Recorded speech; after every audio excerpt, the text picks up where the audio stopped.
take you through my two basement aquaponics systems. They're both almost identical with a couple of minor differences. But first, let's talk about what aquaponics is and why having a basement aquaponics system may be something that would help your family be more prepared for whatever the future might bring.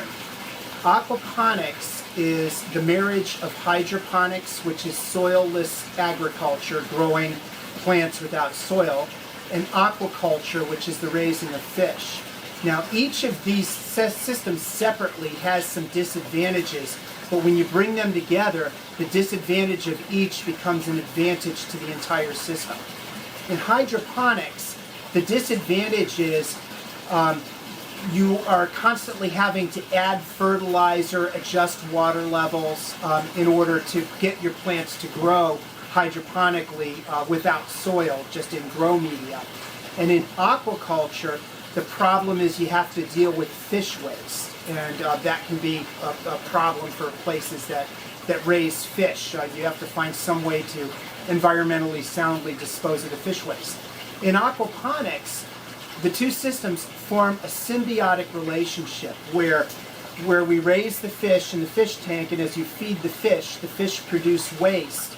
And then the beneficial bacteria in the system converts the waste into plant food, which then feeds the plants, and then the plants clean the water for the fish. So the water recycles throughout the entire system, and if you've got the system in balance, you don't have to do anything. All you have to do is feed the fish. The fish will create the fertilizer for the plants will clean the water for the fish. So let's talk about the mechanics of an aquaponics system, especially one in the basement. Now, one of the goals is you want to use as little power as possible, because ultimately you'd want to have the ability to run this system off of solar or wind or alternative energy if you had to.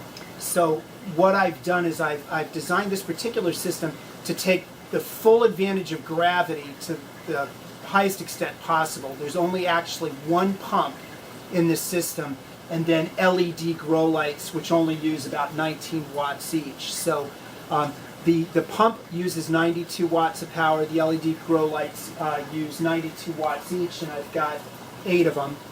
So that's what the power requirements for this particular system are. That could easily be run off a small off-grid solar energy system.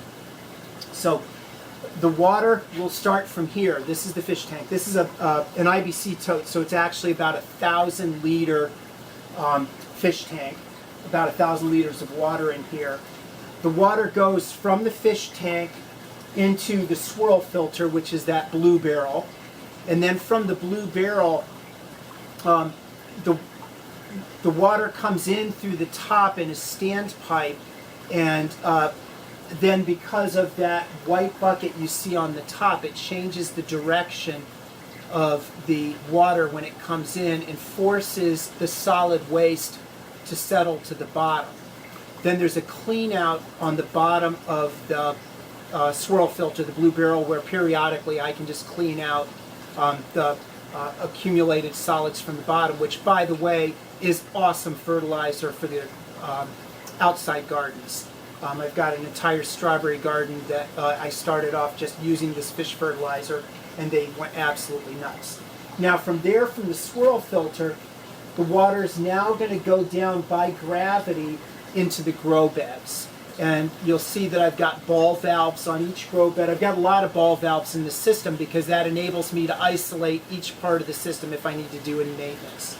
But in the particular pipe that comes out from about the middle of the blue swirl filter, you can see that I've got ball valves going into each of the grow beds.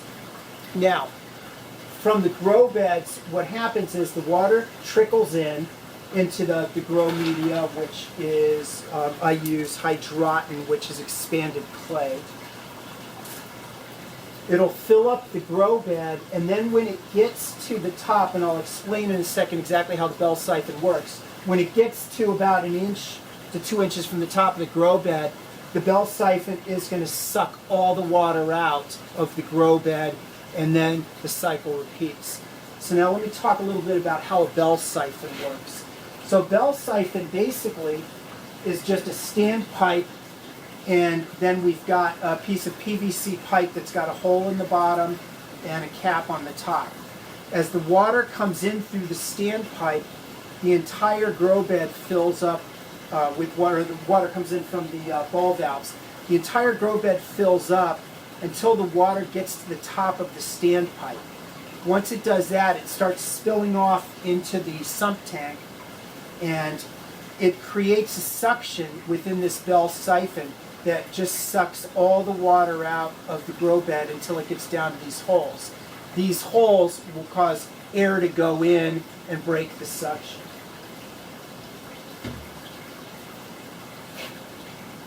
Then, from after the water has drained into the sump tank, in the bottom of the sump tank I have the one water pump, and it's a 1,000 liter water pump, and that pumps the water back up. And in this particular case, I've got a manifold where some of the water goes directly back into the fish tank, and then some of the water goes into my floating raft grow bed up here on the top of the fish tank, and then that starts to, the water from the floating raft also empties into the fish tank. Just creates a little bit more aeration. The reason I did it this way over in this case is just in this particular part of the basement I didn't have enough room to do all 3 grow beds in a row, so I did one on top of the fish tank and then 2 grow beds on the side. Everything, again, by gravity, just one water pump and the LED grow lights. That's the only electricity requirements for this system. Okay, so this particular system has 2 venturis. One of them is on the pump and one of them is up right where the water comes into the fish tank. So let me explain what a venturi is for those who don't know. So a venturi is a type of valve that restricts the water flow and then introduces air into the restricted water flow. So once you restrict the water flows faster, and then there's an air tube that introduces air into that water stream, and that provides aeration for the fish and for the plants for that matter. So in this particular system I have 2 venturis, and that perfectly seems adequate for the fish that I have in this particular system. This system I have koi and I have goldfish. Now the reason I picked koi and goldfish for this system is in my basement and I'm not heating the water. I'm trying to do this with as low an energy need as possible. In the winter, my basement never got below 52 degrees, even on the coldest day. And so goldfish and koi are a perfect fish for this temperature of water. They can thrive in water that's in the low 50s, all the way up with goldfish and koi into the 80s with no problem. My basement also, so it never got below 52. The highest I've ever seen it down here, the hottest day of the summer, was 73 degrees. So it's a cool environment. So for this particular system, I have koi and goldfish, and in the other system that I'll show you in a second, I have rainbow trout. Now, if you're looking for a system that's going to provide both fish and vegetables, rainbow trout is a great choice of a fish for a cool water system. A lot of people do aquaponics with tilapia and some other types of fish. Up where we are up here in the north, you would have to heat the water if you wanted to keep tilapia, which just increases the energy requirements. Absolutely can be done, but I wanted to do a system using the smallest amount of energy as possible. I don't need to worry about heating the water for goldfish, koi, and rainbow trout. Now, one safety tip: don't intermix those fish. The rainbow trout are in their own tank all alone. The goldfish and koi are in this tank. They're not going to get along well, so I keep them separate. This is my second aquaponics system. The first one has been up and running now since the late winter. This one here we just got up and running, just actually introduced the trout after it was done cycling. So I've got rainbow trout in this tank.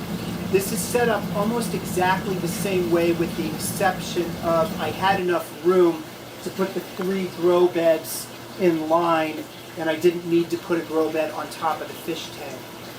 The only other difference is because the rainbow trout do require a lot more oxygen than the goldfish and the koi, I actually did use a small air pump and some air stones in this particular one. Again, they don't use a whole lot of energy, and the trout are very happy in the environment that they're in. So just started this up. This one also, just like the other system, has 2 media beds with the hydroton and 1 raft bed where I grow mainly the leafy greens. So I've just started the plants within the last couple weeks in this. And with an aquaponics system, you can actually start the plants before you introduce the fish in many cases. You need to cycle an aquaponics system, which means you need to run it basically without fish for several weeks in order to build up the beneficial bacteria and make sure that the levels of nitrite and ammonia go down, which indicates that the beneficial bacteria are doing their job. You don't want to introduce the fish while they're high levels of pneumonia and nitrite. There are many, many videos about cycling aquaponics, so I'm not going to go into a whole lot of detail here. There are also some people that cycle it with fish. I didn't do that. I cycled these systems without fish, and then once the levels got down where I basically had 0 ammonia, 0 nitrite, and the nitrate was starting to go up, that's when I knew that it was ready to add the fish. So I've presently got 24 rainbow trout fingerlings in this tank. That's probably going to be a little too many when they get big, so I may have to thin the herd at some point.